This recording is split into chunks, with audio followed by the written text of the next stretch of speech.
So here we go. So welcome to our usual scaling series. As I said some time ago in the Oxford Leadership Voices series, we want to talk about scaling. What are some of the barriers? What are the things that work, things that don't work? And today I invited two good friends and members of the Synergy Observer Circle, Sven and Mathieu, to talk a little bit about the challenges around scaling and what are some of the things that probably very people have been trying to do in new ways. And before we go into it, I would like maybe Mathieu, you start to share us a little bit about who you are, what do you do, and how did you end up in this world of scaling as a subject in general?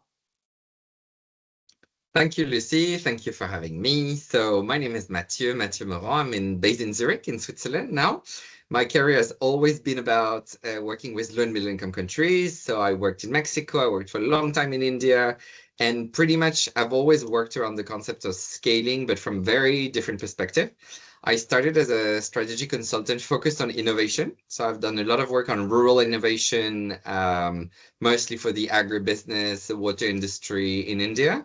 And then I moved to the venture capital space. So venture capital space, by definition, is how to scale. So capital to scale big businesses from small to big. And so that's what I've done for, I think, close to 10 years on and off with a spot and a passage, sorry, in a startup itself, where I was heading operations, and I was within the startup supposed to set up the systems to scale our operations. So really always been about scaling. And then a bit more than 5 years ago, I transitioned to the global health space and I joined City Cancer Challenge Foundation, CCAN as it's called. It's based in Geneva. It's an international NGO. And I've been working on the topics of digital health at the beginning, and now I had a unit which is again fully dedicated to scaling our impact this time and scaling our knowledge, our know-how, our expertise in the implementation space. So very different from the startup space, but still with really big scaling challenges. So from really different perspective, I've always been touching upon the topic of scaling in low resource settings. That is my specialty. Thank you so much, Mathieu, for joining us. So definitely very key perspective, which we're going to go a bit deeper in the next part. So Sven, tell us about your journey. How did you end up doing what you're doing today, and what can we learn from you today? Perfect. Yeah, big pleasure to be here and excited to have this conversation. I've also been my whole career working at the intersection of healthcare, innovation in a low resource setting. Started my career more in the traditional healthcare space. Worked for a couple of years for Eli Lilly for pharmaceutical industry. Then worked in consultancies from Accenture to Capgemini, and then actually made the decision to go to Nairobi, Kenya, to build as a first employee Illara Health, and really significantly shaped it from the beginning to over 100 employees, serving over 2,000 primary healthcare clinics. And since then, also supported several startups as an advisor and joined several accelerator programs. Have been, for example, also in the UN WFP accelerator program, and have seen multiple actors from the space creating synergies and creating partnerships. And lately also worked for a consultancy called Part of the Solutions, where we help pharmaceutical and medtech companies to do meaningful projects in low-income settings. Also often with government projects, where it's always also interesting the aspect of partnerships. Thank you so much, Sven. So since both of you have this huge experience from under-resourced settings, let me ask you a provocative question. Since now USAID is almost sort of gone completely, and the whole landscape has been changing in the last 2 years in terms of what kind of access to funding do startups and scale-ups get. What is the good news out of this money being now gone? Did this force some sort of a change, and where do you see this change kind of materialize in the type of work that you're doing? I don't know who of you wants to start. Matthew, feel We'll free to happy go to ahead. happy to start. So good news, I think, is the USAID money was enabling scaling, but only up to a certain point. And it was not really sustainable scaling, right? So definitely some companies have benefited. I'm thinking of Zipline, big time. They've benefited big time and they've reached a massive scale because of American money. But there were very few selected companies who received that capital. And then I think all the others, anyway, were receiving maybe grants, catalytic funding, but yeah, those were tools to reach scale, but they were not really they were not providing the mechanisms for scale. So I think the fact that USAID is gone is enabling to go straight to the point for the startups and the companies and find straight away the mechanism to scale. So maybe I think it's a way of failing faster or learning faster, succeeding faster. You have less of sort of transition capital available out there, which is a shame to a certain extent, but at least you have to go straight to the point. Hey, I like that. Sven, what do you think? Do you agree with that?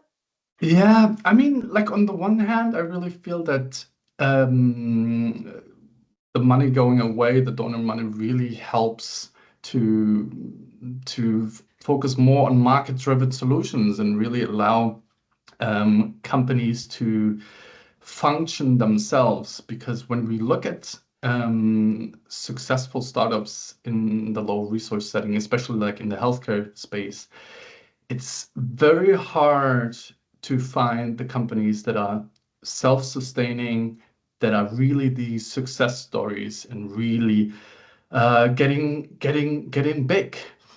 And I think we need much more of that, where we really say, when we speak about social impact startups, there's only this way where there's a sustainable model that can also function without the donor money. If you really want to build scale and grow fast, there needs to be some model behind it, and you can't rely on USAID money or other donors.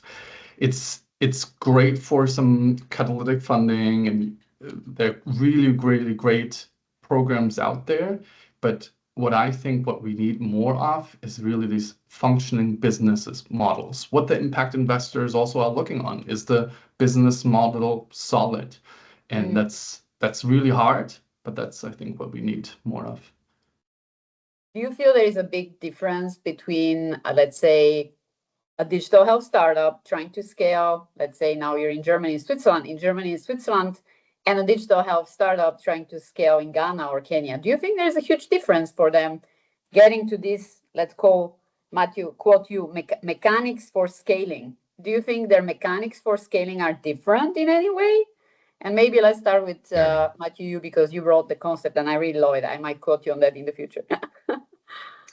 Yeah, very different. And not necessarily in positive, negative, but just really different. So Europe in particular is full of accelerator programs, full of support structures. Companies might feel always that it's not enough, but in reality, there are a lot of support structure, right? So which are mechanisms to scale.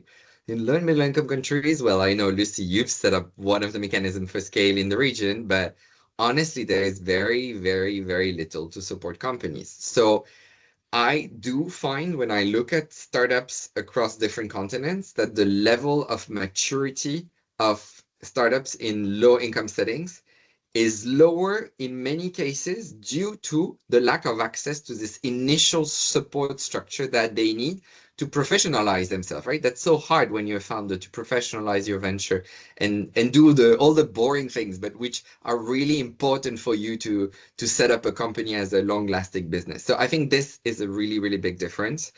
They are also special but they're just very different. But I think there are special mechanisms in Europe to access public markets. I've flagged one to you as well, Lucy, just a couple of days ago in France, and a specific accelerator which give you access to the public system So of course it happens in France, it happens in Germany, it happens in the UK. They all have such programs. It's not easy to enter. Okay, let's be clear. And it's not because you've been in such programs that you're going to deploy at scale in the public sector. And I think that's a big difference. It's so hard to really achieve scale in the public sector in high income countries because of the legacy, the bureaucracy. I think it's really tough. In low-income countries, you have on the opposite side, you're all alone. You have to figure it out. But in many cases, it's easier to build the relationships with the decision makers who can get you access into the public systems, right? It's much more relationship based. They can be, not always, they can be less bureaucracy. And they are sometimes some faster ways to access the public setting, the public markets, or generally the big settings, even private hospitals. So I think there's less structure, but also it can be a bit less tricky to penetrate the markets and scale. There's so much nuances to this, but anyway, I'll stop here for now. That's a good start. That's a good start. Sven, in your experience with Illara Health, and I mean, I adored the work that you guys were doing. Is it what you experienced? Is it truly like you can say, hey, it was way faster because of the relationships could build, but then you hit a natural point in which that's not enough? Like, how did you experience that? Yeah. No, really great points, and also like to build what Matthew said. So the infrastructure element is very interesting. And not only that there are not so many accelerated programs, but also when you're building a digital health startup for example, in Europe, you always ask to be very specific with the problem that you're solving. And then you have maybe you realize, oh, we need to tweak a little bit to the left and right, but that's the problem we're focusing on. What you have in low-income settings is that you're building a digital health solution, but then you realize left and right, oh, the payer system is not really functioning. Oh, the accounting system of the clinic is also not really functioning. So everything around the solution that you're building is not there, and your solution is depending on the other solutions left and right. So what a lot of startups are then doing, they're starting with one thing, and then they're doing another thing, and then we do this. And that's often the worst thing that you can do as a startup, because you need to focus. That's the most important thing. But you say, where can we act? And I think that's also then the interesting thing for partnerships, where you could really say, okay, we're trying to build here digital health solutions, but we're realizing all the clinics don't have an accounting tool, or the payer system needs to be integrated. How can we then work together with other players? So that's one thing. And then the other thing that I've noticed, also touching upon what was mentioned before, is in terms of innovation, often innovation in low-income settings is much faster. You can often just do certain things which are over-regulated in Europe, and as you said, you can get quick access to the right people, and you can really just quickly test something and scale that would take years in more mature markets. I want to react. I think your point on the focus is so true and so important. In Europe is full of really very specific and niche product based, that the VC love. They love product. It looks so scalable. And Africa or even Latin America are not so full of like single product for exactly what Sven mentioned. And therefore, European investor looking at that might think, this is not scalable, but this is what's needed. So it's a very interesting perspective. I love that you both are kind of leaning towards what I wanted to ask you. And I lived it through my own experience trying to bring startups together to actually work on stuff together. That's how the whole concept of Synergia, which is our social impact enterprise, started. Why do you think that founders don't automatically always think about partnerships? What do they underestimate in the context of partnerships? Or, why do they don't think about it?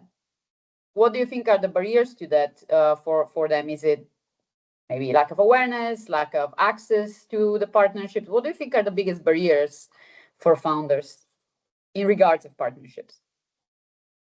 Yeah. I mean, from my experience, a lot of it happens also like informally through getting to know different people. So I think a lot of programs that are out there, when you think of, for example, Boehringer Ingelheim, the Making More Health program, which is really just of bringing people together, getting to know people on a personal level, I think is really great to connect the people together. When you think about, for example, the Sanofi Impact Fund, for what they're also investing, but also trying to apply learnings from one company to the other. And then, yeah, accelerators like Vilgrow, they're really having an emphasis of bringing people together. So there is already some happening of in the physical space.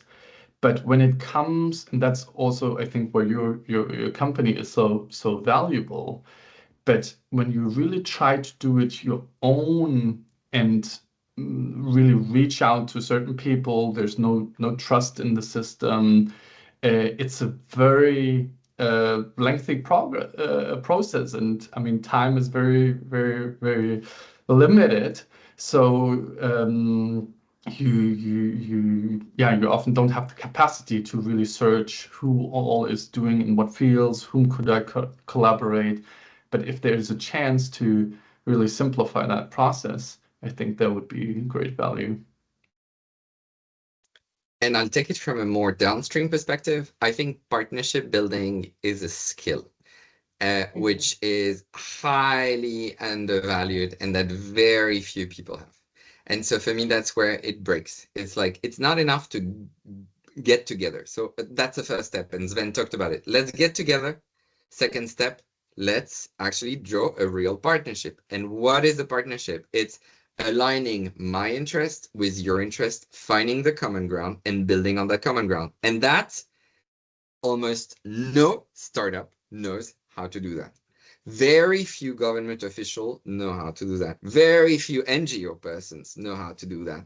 So there is a general mindset, which is a problem, but then there's a general skill gap, which is a problem. And I really think that curation, being supported to really craft long-lasting partnership, this is something which is very tough, which is resource intensive. I hope Synergia really can move the needle there, because this is the problem.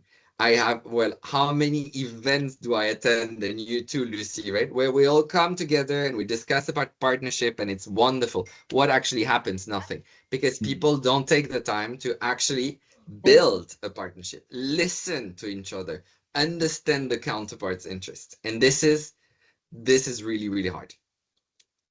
You know, Mathieu, I'm just going to pick on what both of you are saying, because it's funny. Like lately, we have been presenting the concept of what we're trying to do around, essentially speaking, first of all, creating partnerships. Like that's the goal ultimately, but awareness. And when we talk about joint ventures, the concept of joint ventures, depending in front of who you're going to say the word joint venture, people are going to have a completely different interpretation.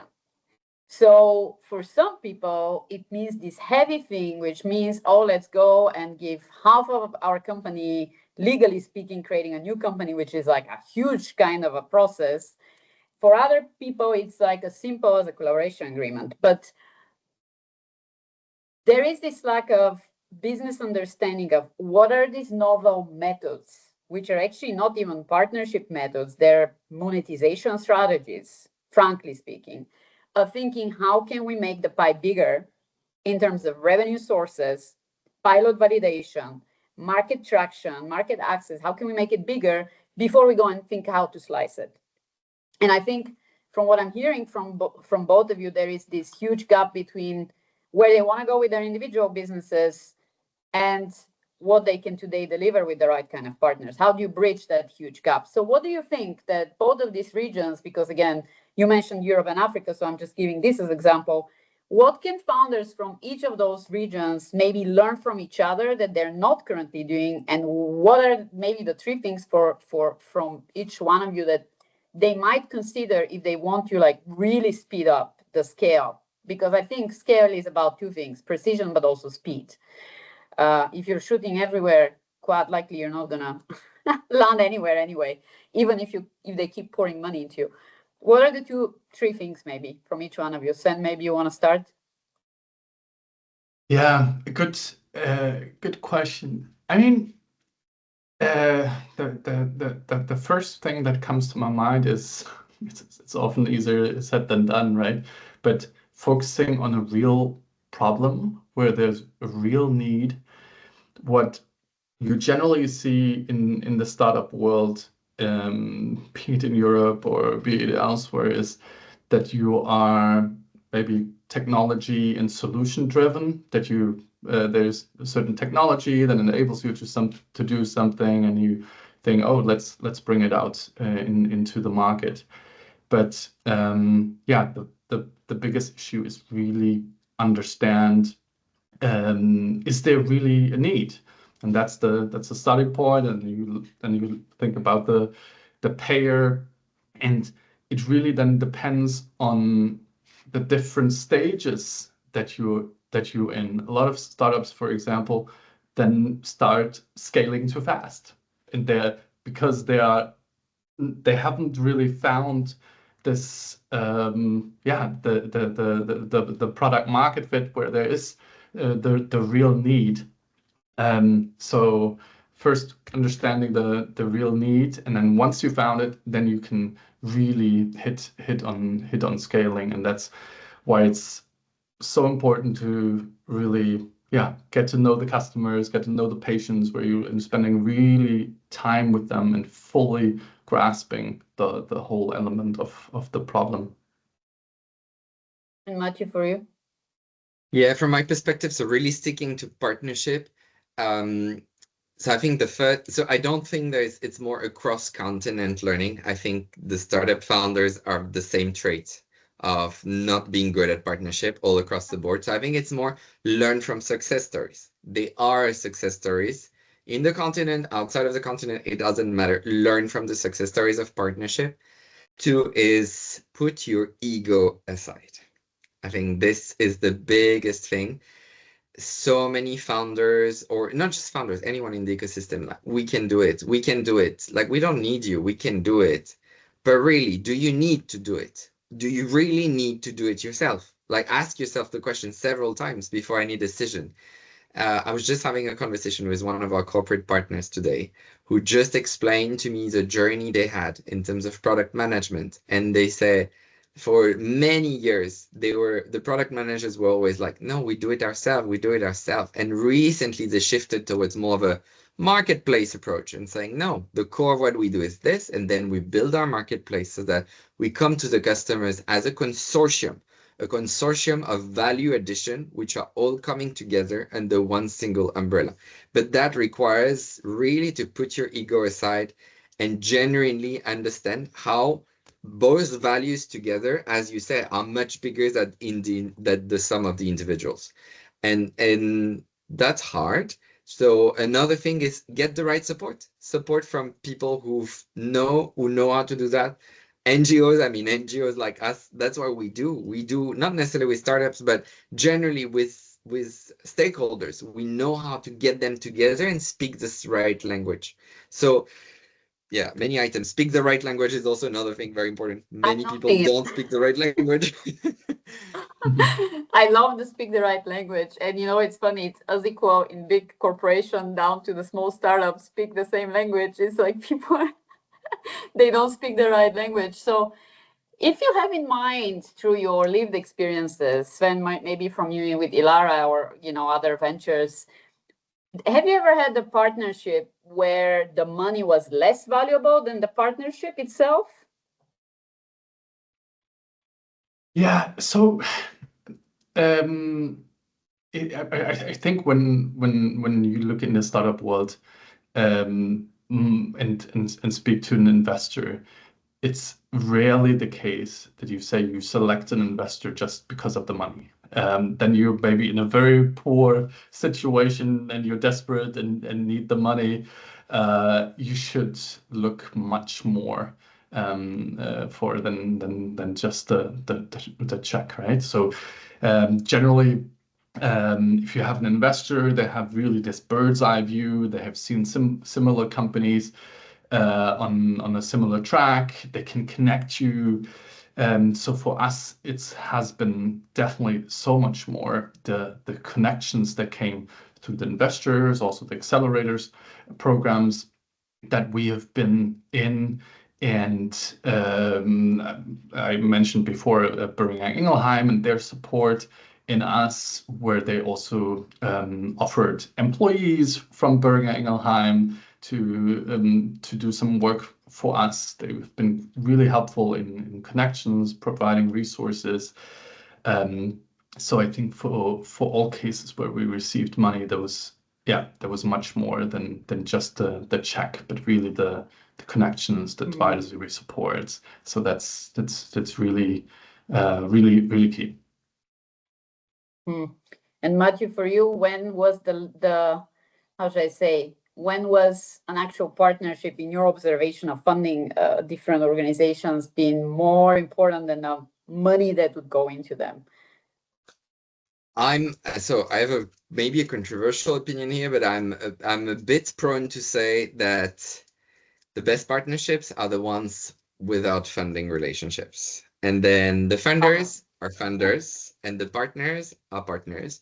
Sometimes you get a great overlap. Sometimes with corporate, it works very well if they have the right mindset. But coming from the VC industries, then in reality, most of the VC are big talkers and they say they can bring immense value. What they can bring is 95% money and 5% the rest. And so I'm like financial investors, honestly, take the money and take maybe the brand and take what helps you. But in terms of real go-to-market, access to markets, your real partnerships are not coming from the funders. This is my perspective in the healthcare space. Again, the corporate venture is a very different topic in itself, which deserves a whole conversation.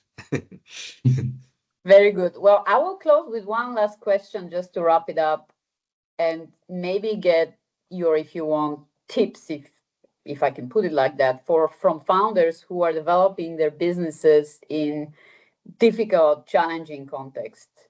What did you tell those founders who are trying to scale in healthcare and sustainability, which, by the way, in brackets, for those of you listening, very challenging, high cycle, very regulated industries.